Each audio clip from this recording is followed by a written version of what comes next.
They may be protesting Elon Musk's role in the White House, but they are hurting everyday Americans. Violent crime like arson, vandalism, and gunfire again and again and again on Tesla cars, dealerships, and charging stations.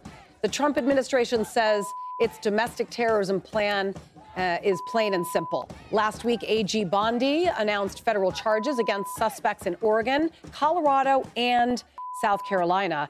The FBI, meantime, has now issued this nationwide warning. It says, and I quote, exercise vigilance and look out for suspicious activity in areas occupied by Tesla dealerships or Tesla-related entities, end quote.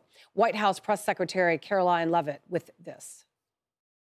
President Trump condemns this violence, and he is determined to restore law and order in our country, and he will ensure that the harshest penalties are pursued for those who are engaging in this vicious violence that we have seen targeted at this American company, Tesla dealerships, Tesla employees, and also innocent Americans who have chosen to drive these vehicles. Many of them, ironically, are likely Democrats. The Trump derangement syndrome from the left is on true display with these attacks. It is getting dangerous, and the White House wholeheartedly condemns it.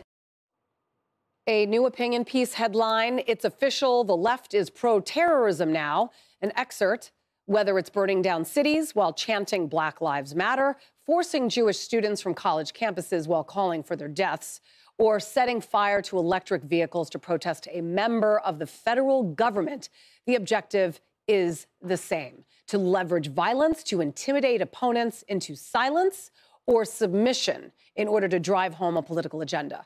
That's called terrorism. In focus now, Texas Republican Senator John Cornyn. He serves on the Judiciary and Intelligence Committees. Thank you so much for being here.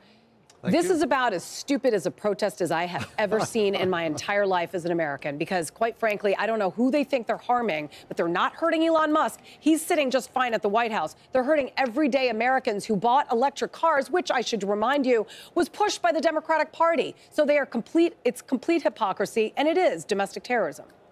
Absolutely. It's Trump derangement syndrome, and it's fascinating, as you point out, that they're lashing out at electric vehicles and a company that's one of the premier manufacturer of electric vehicles, when this has been one of the primary agenda items of the left. And I'm glad to hear the Attorney General say that this will not be accepted and that they will be prosecuted to the fullest extent of the law. Maybe that will stop this once they see the full weight of prosecution come down on them. You would hope, but will it? I mean, you need Congress. I mean, you actually have to have common sense in order to follow threats like that. So I'm not sure. But Congresswoman Jasmine Crockett facing more backlash for these remarks. Listen to this. All I want to see happen on my birthday is for Elon to be taken down. Yes, I'm going to keep screaming in the halls of Congress. I just need y'all to make sure that y'all keep screaming in the streets. And here's Attorney General Pam Bondi. Now you have this Congresswoman Crockett who is calling for attacks on Elon Musk on her birthday. Let's take him out on my birthday, she says. And yet she turns and says, oh, I'm not calling for violence. Well, she is an elected public official. And so she needs to tread very carefully, because nothing will happen to Elon Musk. And we're going to fight to protect all of the Tesla owners throughout this country. Okay, first of all, for Crockett to call upon any kind of negativity on an elected official in the White House is just absolutely bonkers. But to remind the Democrats and the fear mongers who are going and lighting Teslas on fire, what exactly are they angry about when it comes to Elon Musk, in all seriousness? Doge, they're upset about federal waste. They're upset about their tax dollars being spent on unnecessary spending. Do they even know what they're mad about?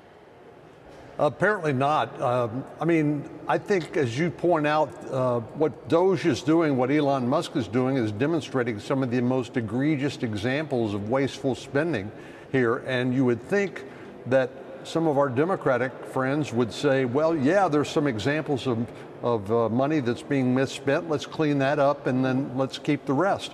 But they are saying, in effect, don't change a thing, and arguing for the status quo, and that's unacceptable. And I'm actually excited about the opportunities that this presents for us to do something about something we should have done a long time ago.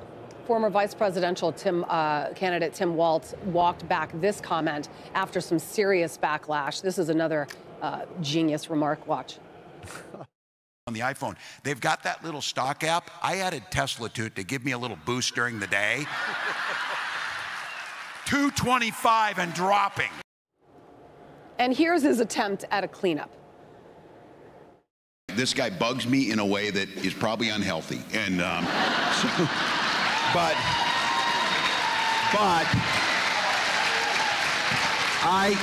I have to be careful about being a smart. I was making a joke. These people have no sense of humor. They are the most literal people.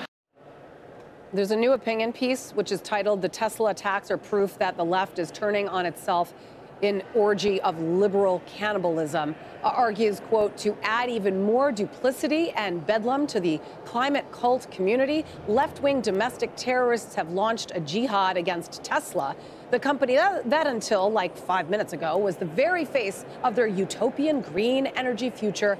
The Democratic Party doesn't care that everyone is catching on to their hollowness. I'm not really going to give Walz any more credit than he's already been given for making those really irresponsible remarks, considering Americans also have invested in Tesla stock. And look at the stock market where it is right now. We don't necessarily need any more negativity from failed politicians. Well, you can see now why he lost the election. Exactly. I mean, if that's the best he's got to offer.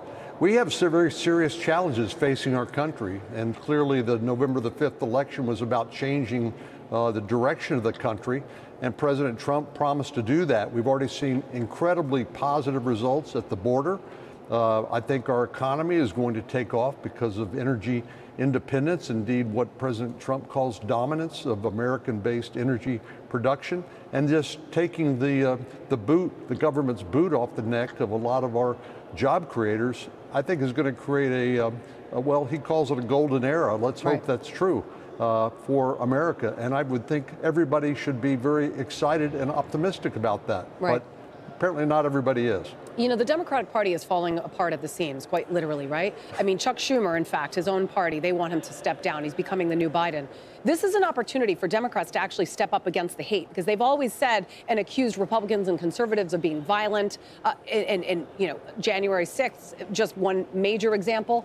Why don't the Democrats come forward and say, stop this? Stop this. I mean, this is not okay. This is an opportunity also for Chuck Schumer to come out and speak against a Democratic congresswoman who's actually calling for people to stand up against Elon Musk. I mean, it's getting uglier by the day. The Democrats have the ability to try to tamper it down, but they don't. Well, I think it demonstrates that they are unteachable, and certainly they didn't learn anything from the election on November the 5th when their party and their platform was rejected by the American people. So I would prefer that they would engage constructively and try to work together with us to try to solve some of these problems, rather than just lose their mind and destroy an inanimate object like a Tesla automobile. That doesn't solve any problems. Yeah, no, it certainly doesn't. Senator John Cornyn, thank you very much for talking to us. We do appreciate you taking time. Thank you. Mr. Musk, on behalf of the American people, we appreciate you.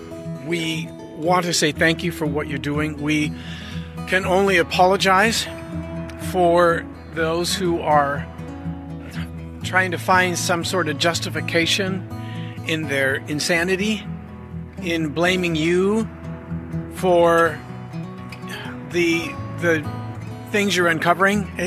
Again, it's baffling, sir, that a group of people would be angry at the person who's exposing the fraud rather than being mad at the fraud. But those of us that are sane, those of us that desire a better country for all the citizens of the United States, including the insane, we say thank you. Thank you for what you're doing. And sir, please don't quit on us, okay?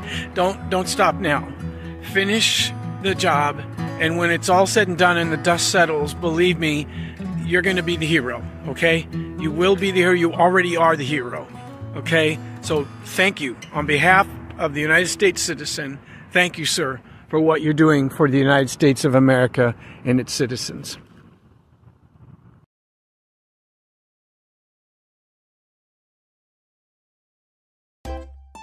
If you enjoy this content, please consider subscribing to my channel to stay up to date with future videos.